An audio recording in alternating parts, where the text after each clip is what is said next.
Holy hell. Oh my God. I don't want to start bringing Christ into this, but Jesus Christ, what a match we just witnessed. I mean, I'm still kind of shaky, and my nerves and anxiety was through the roofs in that game. How's it going, guys? Welcome back to my channel. This is just my reaction to the madness we've just seen between Newcastle and Manchester City. Now, before I get into Manchester City and I'm not going to disgrace them because it's a bittersweet moment, I believe, for both teams. More so Newcastle, but me as a Manchester City fan, But let me just give Newcastle their credit.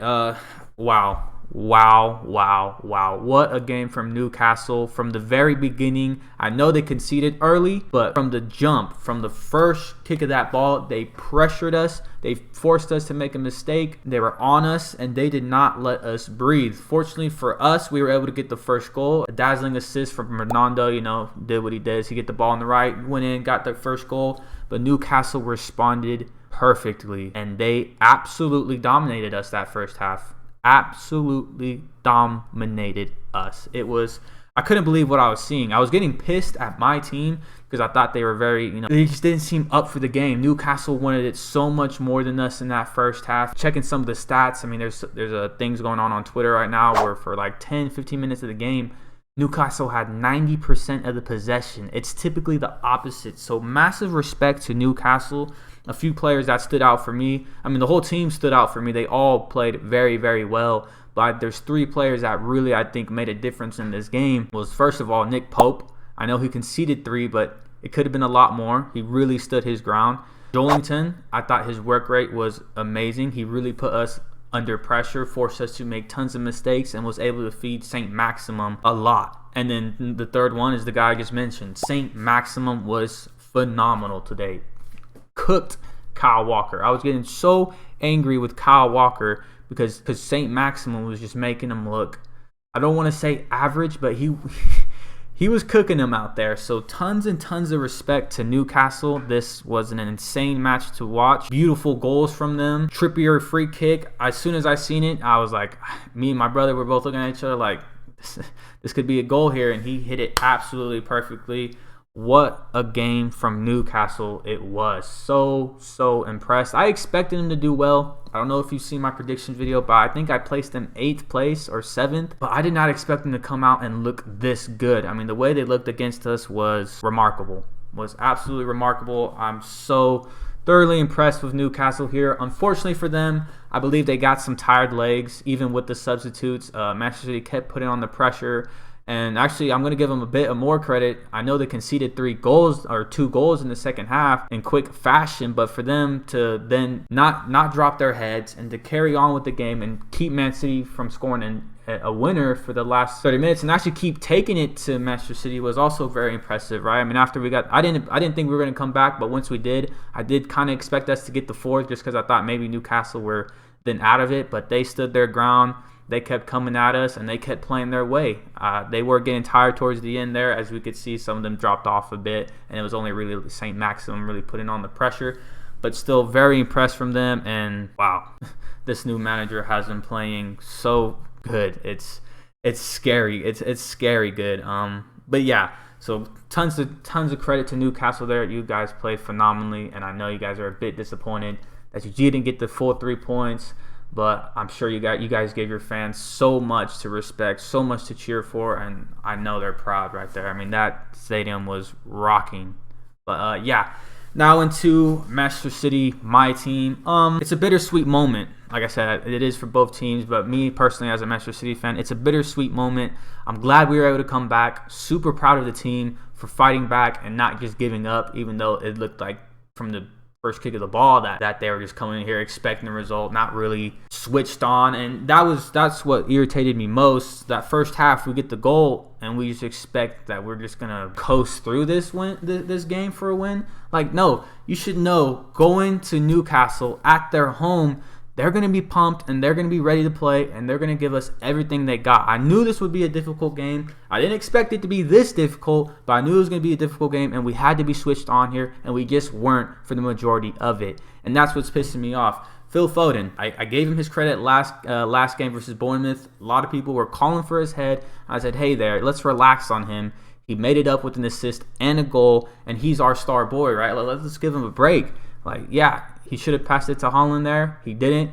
But then today, again, he does it yet again. And this time, I don't really know if I can stand up for him because, first of all, he didn't make it up in his performance today. I thought he was pitched. He was one of the worst players for us. He wasn't necessarily doing terrible, but he was just not really impacting the game. He made tons of mistakes. And if he would have squared that ball to Haaland, then we would have been 2-0 up. And I'm sure we probably would have won the game from there on, right? Like, Newcastle wouldn't have been worried about winning the game. They would have been worried about not getting blown out. But no, we let them off with that one, and then Newcastle absolutely gave it to us, and they were the better team in that first half, and that started the second half. And I was just, it's so disappointing from Foden. It really is, because. And just overall, Manchester City, the reason why I'm calling out Foden is because he's had the 2 biggest one. But Manchester City overall is just irritating me with this Haaland thing. He's a phenomenal player, a phenomenal striker. We got him for a reason. Why did we buy Haaland if we're not going to use him? We're really not. He's making tons of runs. We bought a striker to still be playing like we don't got a striker. And it's just pissing me off. Like, he got a goal today. Great from him. He maybe should have gotten 2, but if we would just give him the service that he deserves, those tap-ins that we were wanting him to be in with his phenomenal positioning, then we got to play him the ball here. I don't get it. We bought a striker, and yet we're not using him. And not just any striker, the best young striker in the world. We've seen his talent. We know his talent. We've seen it in the West Ham game. We gave him 2 balls, and he was able to do something with it. He got 2 goals from it. So why weren't we doing it today? There was only 2 or 3 times that I really seen us give him the ball, and he did fumble 1v1, but still, give him a little more of that consistently. He's going to score consistently. So that's just irking my nerves today. A player that was getting on my nerves too was Rodri. I thought he looked so flat-footed. He got caught flat-footed so many times during the game. I think towards the end there, he started to wake up when we started bringing back the game, and he did decently well winning the ball and distributing the ball to the outsides. But for a lot of that game, I thought he was so flat-footed. Manchester City overall was very flat-footed. That's why we ended up getting smoked and finding ourselves 3-1 down. But, man, it was very, very poor but for the first 50, 60 minutes. But I do have to give us credit for coming back and not shutting down. When we went 3-0 down, 3-1 down, I thought to myself, there's no way we're getting a result here now. But we were able to fight back, able to get at least a draw. So that's what I'm saying. It's bittersweet just because, yes, it's fantastic that we came back, and I'm buzzing. And this would be a completely different video. I'd probably be shouting and screaming if we wouldn't have. But we did, so we at least earned ourselves a draw. But Phil Foden squares that ball to Haaland. We find ourselves 2-0 up, and this can be we could have been coming out here with the 3 points. We come in this game expecting them to come at us and expecting it to be tough because it's at Newcastle. This could have been a different game. I don't get what Man City players were really thinking here, coming in, kind of thinking that they were going to coast through for a win after that first goal. But Newcastle were quick to show us that we are not just going to come in here thinking we're just going to ping the ball around, throw a few crosses into the box, and come out here with the result. Absolutely not. So full credit to Newcastle here. You guys were brilliant, and I'm just shocked right now. Very, very shocked. My anxiety and it's just through the roof right now. Like, I can finally breathe. That whole match. I mean, when we were 3-1 down, I was just like, whatever. But when we got the second goal and then the third goal, I was, I got my hopes up again. But yeah, those are just my thoughts. Going forward, we have to start better. We cannot just be coming into matches thinking we're gonna coast through. This is the Premier League. I know we get away with it a lot of times, but it's just not gonna happen. Another thing I do want to touch on is I don't mind